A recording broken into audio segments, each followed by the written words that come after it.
கர்த்தரின் நல்ல நாமம் மகிமைப்படுவதாக. இனி காலம் செல்லாது. இந்த வருடத்தின் துவக்கத்திலிருந்தே ஒரு மிகப்பெரிய அழுத்தத்தை நான் உணர்ந்து கொண்டு வருகிறேன். நிலைமைகள் மோசமாகி கொண்டிருப்பதை என்னால் புரிந்து கொள்ள முடிகிறது. இனியும் கிறிஸ்தவர்களாகிய நாம், ஆண்டவரை உணர்ந்து கொண்ட நாம் அமைதியாக இருப்பது நிச்சயமாக தேவனுடைய சித்தமாக இருக்காது. முதலாக இயேசு கிறிஸ்து இந்த உலகத்தில் வந்தபொழுது அவர் செய்த முதல் பிரசங்கம், மனம் திரும்புங்கள், பரலோக ராஜ்யம் சமீபமாக இருக்கிறது என்பதாக. நாம் மனம் திரும்ப வேண்டிய கட்டாயத்திலே நாம் இருக்கிறோம். நாம் மனம் திரும்பினாலும் அதை ஒவ்வொரு நாளும் காத்து கொள்வது மிக கடினமான காரியமாகவே இருக்கிறது. ஒவ்வொரு நாளும் பிரச்சனைகள் நம்மை அழுத்துகிறது, போராட்டங்கள் நம்மை அழுத்துகிறது. பரிசுத்தமாய் நம் சிந்தையை காத்து கொள்வது மிக போராட்டமான காரியங்களாக மாறிவிட்டு இருக்கிறது. கர்த்தருடைய கரத்தில் நாம் ஒப்பு கொடுப்போமா? ஆண்டவருடைய கரத்தில் நாம் ஒப்பு கொடுப்போமா? இன்றைய காலை முதற்கொண்டு ஆண்டவர் பேச ஆரம்பித்தார். இனி காலம் செல்லாது. வாயை திறக்க வேண்டிய கட்டாயத்தில் நாம் இருக்கிறோம். பயந்து ஓட வேண்டிய சூழ்நிலையில் நாம் இல்லை. கர்த்தர் நம்மோடு கூட இருக்கிறார். ஜபிக்கலாமா? ஆண்டவர் இன்றைக்கு இதை பார்க்கிற உங்களோடு கூட சொல்லுகிற காரியம், மனம் திரும்புங்கள், பரலோக ராஜ்யம் சமீபமாக இருக்கிறது. அதற்குண்டான எல்லா சூழ்நிலைகளும் வந்து கொண்டிருக்கிறது. போர் மேகங்கள் சூழ்ந்து கொண்டிருக்கிறது. நம்முடைய அடுத்த தலைமுறையும் நாமும் கஷ்டத்தில் இருக்கிறோம். ஆனால் நம்மை விடுவிக்க நம் இரட்சகர் இருப்பதை மறந்து போகக்கூடாது. அதைவிட அனைவரும் ஆண்டவரை புரிந்து கொண்ட, தெரிந்து கொண்ட, ஆண்டவரால் அழைப்பு பெற்ற நாம் அனைவரும் ஆண்டவரை குறித்த இந்த ரட்சிப்பை நாம் சொல்ல வேண்டிய கட்டாயத்தில் இருக்கிறோம். ஜபிக்கலாமா? எங்கள் அன்பின் பிதாவே, இந்த நேரத்தில் எங்களை முழுமையுமாய் ஒப்பு கொடுக்கிறோம்.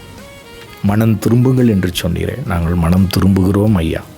எங்களால் மனம் திரும்ப முடியாதபடி சூழ்நிலைகளாலும் பழக்கங்களினாலும் கட்டப்பட்டு இருப்பார்களே, ஆனால் கர்த்தர் உதவி செய்யுங்க. அந்த மனமாற்றத்தை நாங்கள் அனுபவிக்கட்டும் ஆண்டவரே. கர்த்தருடைய ஆவியானவருடைய கரம் எங்களை தொடுவதாக தகப்பனே, உம்முடைய கிருபைக்காக மன்றாடுகிறோம். மனம் திரும்புகிற ஒரே ஒரு பாவியின் நிமித்தம் பரலோகத்தில் அவ்வளவு பெரிய சந்தோஷம் என்று சொன்னீரேன். அந்த மனம் மாற்றத்தை ஆண்டவரே எங்களுக்கு கொடுத்து விடும். தடுமாறுகிற எங்களுடைய வாழ்க்கையை நீர் மாற்றும், சூழ்நிலைகளை மாற்றும் ஆண்டவரே. உம்முடைய கரத்திலே எங்கள் குடும்பத்தில் இருக்கிற ஒவ்வொருவரையும் ஒப்பு கொடுக்கிறோம். மனம் மாற வேண்டும் என்று நினைத்தும் தகப்பனே, அந்த மாற்றங்கள் வராதபடி தவித்து கொண்டு இருக்கிற ஆண்டவரை, ஏங்கி கொண்டு இருக்கிற ஆத்துமாக்களை கர்த்தர் கண்ணோக்கி பாரும். ஆண்டவரே, அந்த வாய்ப்பை கொடும், சூழ்நிலைகளை மாற்றும். கர்த்தருடைய கிருபை தொடர்ந்து நடக்கட்டும். இயேசுவின் மூலம் ஜெபம் கேளும் பிதாவே. ஆமேன், ஆமேன்.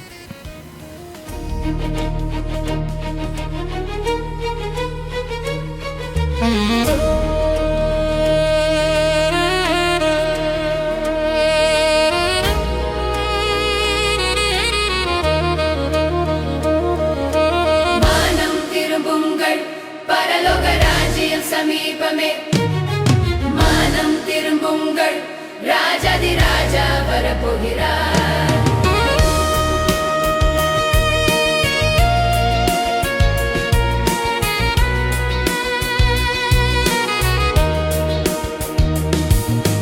மனம் திரும்புங்கள், பரலோக ராஜ்யம் சமீபமே.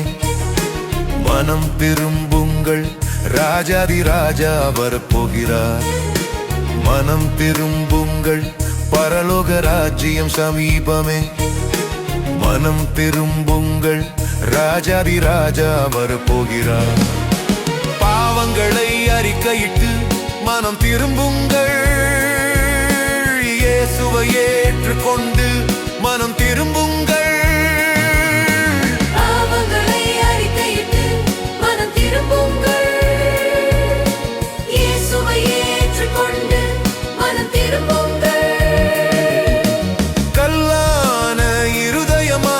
கசப்புகள் கரைந்து ஓடிட மனம் திரும்புங்கள், இயேசுவிடம் மனம் திரும்புங்கள்.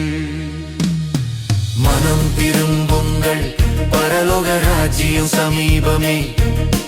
மனம் திரும்புங்கள், ராஜாதி ராஜா வரப்போகிறார்.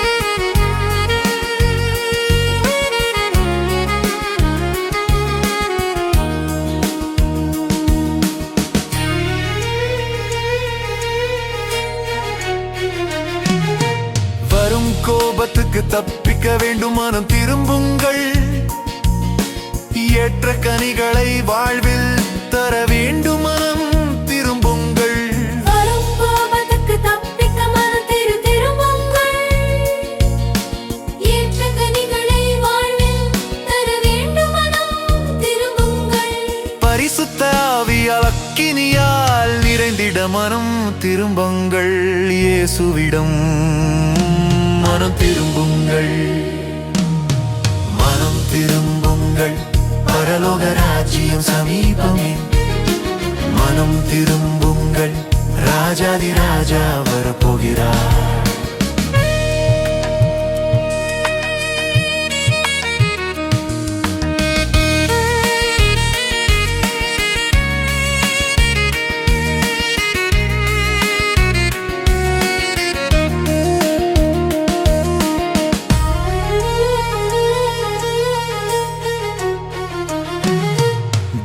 களஞ்சியத்தில் சேர்ந்திட வேண்டும் மனம் திரும்புங்கள் வானம் திறக்கும் மனம் திரும்புங்கள் தேவாவி இறங்குவார் மனம் திரும்புங்கள் பதராக இருந்தால் அழியாத அக்கினி சுட்டெரிக்குமே மனம் திரும்புங்கள் மனம் திரும்புங்கள் பரலோக ராஜ்யம் சமீபமே மனம் திரும்புங்கள் ராஜாதி ராஜா வரப்போகிறார் மனம் திரும்புங்கள் பரலோக ராஜ்யம் சமீபமே மனம் திரும்புங்கள் ராஜாதி ராஜா வரப்போகிறார்